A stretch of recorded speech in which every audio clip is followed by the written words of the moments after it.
হয়েছে আজকাল তোমার? কথা টথা কিছু বলছো না, কেমন উদাস হয়ে আছো? কি বলবো তোমাকে? হুম? আর তুমি প্রেসার প্রেসার করো না তো। যা, এখান থেকে চলে যাও। আমি তোমার স্ত্রী, আমাকে তোমাকে বলতেই লাগবে। বলো কি হয়েছে? তুমি স্ত্রী তো, তুমি স্ত্রীর মতো থাকো, আমার গার্জেন হওয়ার চেষ্টা করো না। আর তুমি যদি না যাও, আমি চলে যাচ্ছি। হ্যালো। এ ভাই শুন না, আমার টাকার খুব দরকার ভাই, যেখানটায় পারিস তুই মেকআপ করে দিয়ে দিস। হ্যাঁ,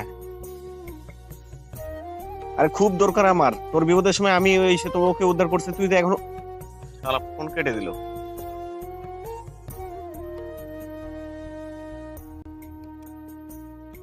তুমি আবার আসলা আমার সামনে। কোথায় পেলে তুমি এতগুলো টাকা? তুমি যে টাকাগুলো আমাকে বাজার করার জন্য দাও, সেই টাকাগুলো আমি একটু একটু করে জমিয়ে রেখেছি।